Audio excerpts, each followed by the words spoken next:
bienvenue sur ce nouveau tutoriel API. Donc aujourd'hui nous allons voir la facturation. Donc pour pouvoir faire des factures de situation, vous devez d'abord au préalable avoir rempli tous les honoraires qui se situent dans l'onglet honoraires. Pour mémoire, nous sommes dans le module de gestion de projet et dans le menu projet nous avons affiché un projet en cours. Donc sur chaque projet vous avez un onglet honoraires et un onglet facturation. Donc si vos honoraires sont bien remplis, les tranches conditionnelles, les missions complémentaires, les forfaits complémentaires éventuels, et bien on peut passer à la facturation. Donc dans ce calendrier de paiement, vous allez pouvoir ventiler vos honoraires. Donc soit au cas par cas, en cliquant par exemple sur le petit plus là, si je veux ajouter par exemple des honoraires de la phase AVP au mois de mai, une facturation, je vais pouvoir cliquer sur le bouton plus et indiquer que je veux facturer par exemple 20% de la phase AVP. Donc automatiquement, il va me créer le montant équivalent. Je peux aussi fonctionner à l'envers, c'est-à-dire que je peux très bien dire je veux facturer 5000 euros et il va m'indiquer l'équivalent en pourcentage. Les montants de TVA éventuels, le montant de toute taxe. Donc ça c'est la date de facturation du mois en cours. Donc j'ai sélectionné un mois en cours pour créer ma ventilation, mais je peux indiquer une date précise de paiement au besoin. Donc là j'étais sur un pourcentage de 20%. Voilà. Je peux indiquer des délais de paiement, des types de paiement, etc. Donc j'enregistre. Donc là on voit que ça a créé un prévisionnel de paiement, donc en juin. Je peux le déplacer rapidement pour le mettre par exemple plutôt en septembre. Donc là, la boîte de dialogue va se rouvrir pour indiquer une date différente. Par défaut, on la met toujours au premier du mois, mais vous pouvez la changer après. Et vous enregistrez. Donc ça, c'est la méthode manuelle qui peut être très rapidement fastidieuse. Donc pour automatiser la chose, on vous propose une ventilation automatique des honoraires. Donc ça se situe à gauche de la phase, vous avez un bouton. Vous voyez, si on a Pro, importer l'honoraire. Et vous allez pouvoir, en cliquant sur ce bouton, afficher une boîte de dialogue qui va vous proposer de ventiler vos honoraires, soit en apportant les honoraires de toute la phase à la fin de la phase, en début de phase, à la date de signature, soit en divisant le paiement en nombre de mois. Donc là, il va se référer au délai des phases que vous avez saisi dans le planning. Vous pouvez également payer un pourcentage au démarrage de la mission et le reste à la fin. Vous pouvez définir un paiement en pourcentage à la fin de la phase et le reste à la validation de la phase et importer à une date précise. Vous voyez qu'il y a une case à cocher, vous pouvez écraser les paiements actuels qui sont renseignés sur cette ligne ou juste modifier un paiement. Pour l'exemple, je vais ventiler des honoraires sur la phase pro, mais juste avant, je vais vérifier les délais de mes phases pour être sûr que tout est OK. Donc on voit que la phase pro commence le 25 mai 2024 pour 92 jours. On peut très bien indiquer des mois. Voilà. Et donc elle finira le 24/08. Enregistré. Donc là, je reviens sur ma facturation. Donc je vais pouvoir dire à API de ventiler les honoraires de la phase pro, par exemple en payant un pourcentage, en payant 20% au démarrage de la phase et le reste à la fin. Hop, donc tac, automatiquement les honoraires ont été ventilés, donc il m'a mis 20% au mois de mai et puis 80% au mois d'août. Je peux très bien aussi avoir un système donc, de répartition. Admettons que ma phase DET, je lui dise de la payer sur 10 mois. Donc là, on voit qu'il a ventilé les honoraires à 100%. Bon, ils ne sont pas sur cette année-là, puisque c'est la phase DET, le chantier interviendra bien longtemps après l'étude. Mais si on va, voilà, on peut constater qu'il y a bien une somme équivalente qui a été répartie sur plusieurs mois. Donc tout ça va vous permettre de créer un prévisionnel. En fait, vous allez pouvoir projeter tous les futurs paiements de votre marché. Et en cas de dérive du projet, de décalage du planning, vous allez très bien pouvoir décaler vos paiements. Alors que par exemple, là, je peux le faire en glisser-déposer. Je prends le pro, on a un décalage du pro de 2 mois. La API va rouvrir la boîte de dialogue et va vous proposer de décaler tous les paiements suivants du projet ou de décaler seulement les paiements de cette phase. Par exemple, si je décale tous les paiements suivants du projet, j'enregistre. Et là, il a décalé en fait tous les paiements, tout le prévisionnel du projet. Alors bien entendu, tant que ça reste du prévisionnel, vous pouvez le modifier. Vous pouvez même supprimer des répartitions d'honoraires avec un clic droit et supprimer la prévision. Déplacer effectivement aussi ces éléments-là. Vous pouvez ajouter des prévisions donc avec le petit plus, mais aussi avec ce bouton qui va vous permettre de définir en fait une date directement pour placer un honoraire. Et pour information, vous pouvez personnaliser le calendrier en fonction de votre exercice fiscal. Par exemple, si vous n'avez pas un exercice fiscal qui commence en janvier et finit en décembre, vous pouvez très bien indiquer à API que votre exercice commence par exemple en mai. Et donc vous allez avoir un calendrier de facturation qui va être adapté à votre exercice fiscal. Ce qui peut être intéressant notamment dans la synthèse de facturation, on le verra un peu plus tard, pour voir un peu vos rentrées d'argent sur votre exercice fiscal. Donc, ce qui est important de comprendre, c'est que tous les prévisionnels qu'on rentre ici en gris va alimenter le module de trésorerie. C'est-à-dire que je vais pouvoir en fait indiquer à API toutes les futures rentrées d'argent de ce projet-là, qui va s'additionner aux autres projets pour indiquer un prévisionnel de trésorerie. Donc vous avez le module de trésorerie qui se situe ici. Donc dans le module de trésorerie, on distingue trois niveaux de recettes, les recettes prévisionnelles, les recettes encaissées et les recettes encaissées. Donc les recettes prévisionnelles correspondent à nos projections d'honoraires qui n'ont pas encore été facturées. Donc voilà pour ce qui est du prévisionnel de facturation. Maintenant, si vous voulez faire une facture de situation, c'est très simple.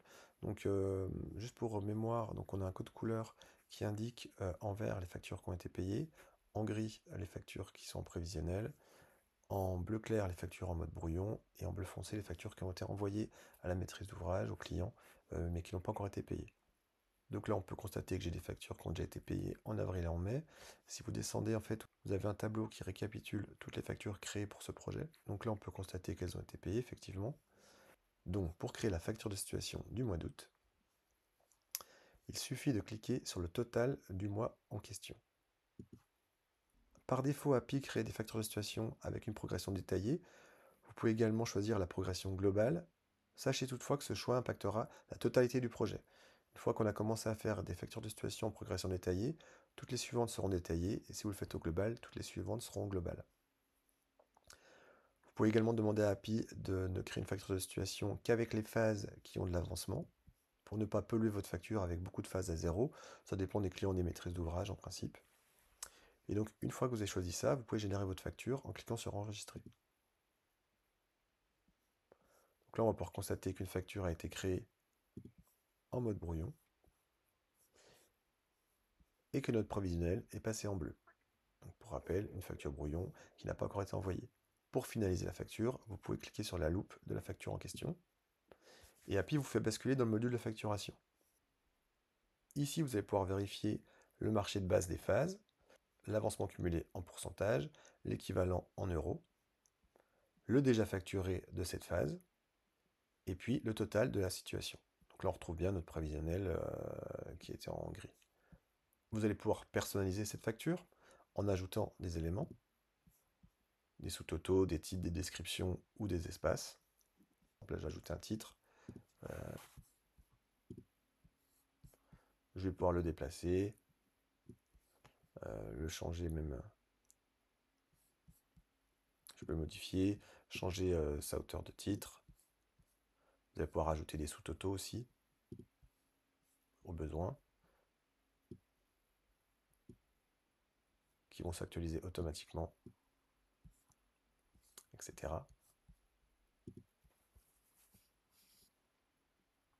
Vous pouvez également les ajouter à la ligne suivante avec le petit plus ici. Vous pouvez modifier toutes les informations de la facture en cliquant sur le crayon.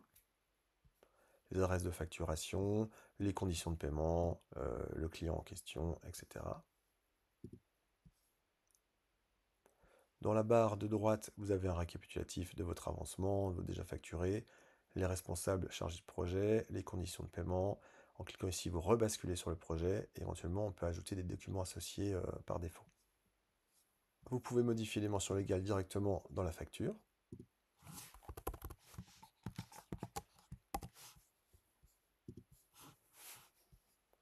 Et ajouter des révisions.